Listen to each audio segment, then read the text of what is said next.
观一切显现入梦，再观一切显现当下就是一味空性，最后一切假象都消失了，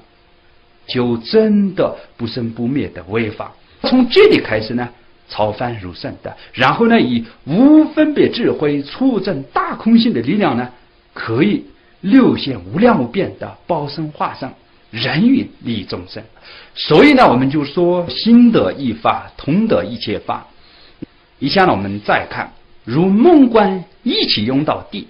也就是说，我们做观是观一切有为法入梦，凡是有所谓、有所得、有所做的法，都是有为法，也就是这些一切的显现法。要真入不生不灭的为法，下手的方便呢，就是观有为法入梦入幻。这个呢，又有从粗到细一层一层的观法。每个人都有自己切身的问题，又对自己的修行困扰最大的方面，这就是首先下手对治的地方。比如针对在家人来讲，执着财富啊、地位啊、名声啊、妻子啊、儿女啊、物质享受等等，这些就是很严重的一个障碍。首先要从这些方面做入梦观，要知道这一切都是那梦里是没有任何意义，常常这样做一观修非常重要。我们不做入梦观，很快就执着在所经上面，那么这个时候呢，自己的心和尘呢合在一起的。相反来讲，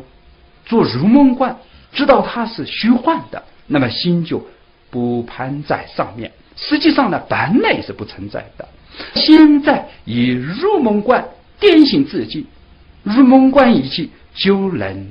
遮住无明的冲动，这就是在根源上自息贪嗔痴的烦恼，让业障清净的。这一层做观能得力，在细的方面也要观入梦入幻。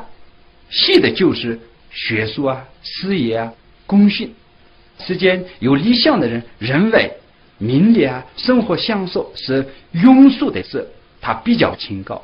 但岂不知道他所制作的还是梦。学术啊、事业啊、功勋同样也是有为法，用智慧观察也无事亦可得的。不管入梦入幻，那么心就执着这些方面，认为有意义、有价值，心还是在分别，还是在执着，还是在追求的状态当中歇不下来的。这个只不过换了一条跑道，还是在梦里奔跑，所以也是一种迷幻。比如躺在床上，分别心就千里万里的奔驰，其实它没有动过，只是在妄想里面动。这个妄想不停下，不可能深入本心的。同样的道理，追求实践的学术啊、事业，也只是一个分别心在东奔西跑的。看穿了，能得到什么事业呢？所以说，实践的学术啊、事业还是梦里的一个事，虚假不实的。我们这一层过了，还有更细的，就是修行上的各种感受、各种的境界，这也要观入梦入幻。修出什么境界，看到什么光啊，得了什么定啊，得了什么神通啊等等，这还是有为法，也是一种幻象。要进一步做入梦观，空掉执着，不然的话呢，换汤不换药一样，还是向外持求的，这样也不能见本心。然后我们再细，有法可修，有果可证，都是有为法，都要做入梦观，空掉执着。所以呢，不能粗相、细相、人物相、情境相、时间相、处时间相等等，一直做入梦观空掉，连空也要空掉。变法华虚论的说之相、人之相、真如相、人真智相和这里说相同的，远离这些粗粗细细的著作相，才能真入本心当中。所以我们需要知道啊，地学入梦观一起用到地，才到达神者殊胜的境界，真正玩法的本来面目呢，会显露出来的。再进一步讲，当今时代的人呢，尤其需要做入梦观，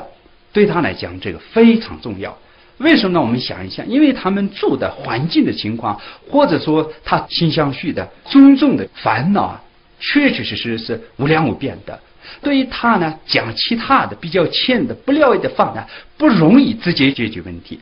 但是呢，只要他有智慧，有三根，那么讲这样玩法觉则如幻如梦的般若法门，相应他的根基，然后呢，相应他的环境的状况，那么如梦观呢，能直接有效的解决大问题。所以呢，我们知道今天的时代啊，科技迅速发展，人们都生活在五光十色的愚尘当中，这些显现法品种繁多，花样百出，外表新颖，对人呢有很大的一种吸引力。同时呢，人们的内心呢又在观念上颠倒，媒体大肆渲染，让人呢误以为享受这些是人生的真正的意义，是真正的幸福安乐。这些具有虚框性的人生观念吞噬了人们内心的正念，在没有正念约束的情况下，现在人的心呢日日夜夜往外奔驰，不做他所需要的流程。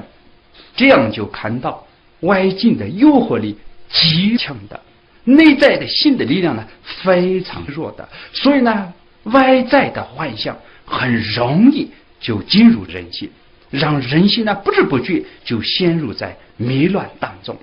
比如现代人在电视电脑前各种邪的言论和虚幻的光阴呢，直接就入到心里，引发邪见和强烈的制作，而且呢推动人不断的追求。这种状况和古代相比呢，不知道严重了多少倍啊，却是千千万万倍增长了。人们不但不知道身处的环境是那么复杂不利的，反而呢认为自己拥有很多享受，是人生成功的一个表现，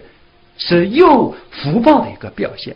他就根本不知道这会导致执着和烦恼越来越深，会减弱心相续当中的慈悲心、智慧、善心，会越来越难以和真法相应。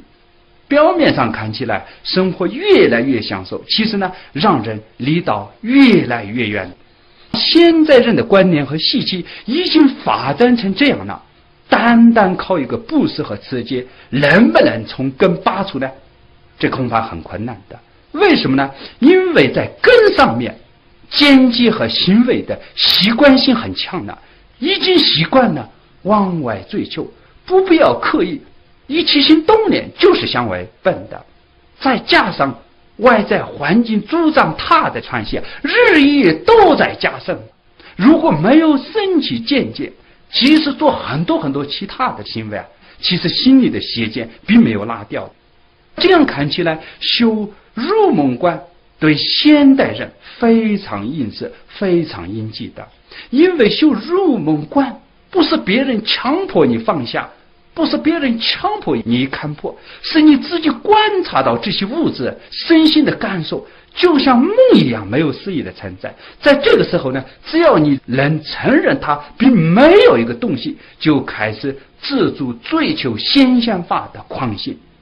我有这样一个想法，今天人们的四肢病呢很严重的，要下猛药，要加大对治法的深度和力度，才能从根本上动摇他的观念。观念上有很大的转变，那么行为呢才会开始转向的。现代人的心态和行为呢已经这样很复杂了，习以成性的。如果不首先从观念上下手，单单从行为上转变有相当大的难度。古人呢要单纯的多，人单纯的说什么会照着去做的，但是呢时代越往后，人心就越复杂，想法就越多，不可能简单说一两句就老老实实照着去做的。所以呢，现在人必须从智慧的方面下手，否则呢他的杂念不容易消失，或者说没有办法打破他的种种的执着，或者说根本没有办法放下世间八法的。所以呢，自己从智慧下手，以智慧来自己对着杂念的执着，就是直截了当的一种解决的方法。确确实实我是这样想。大多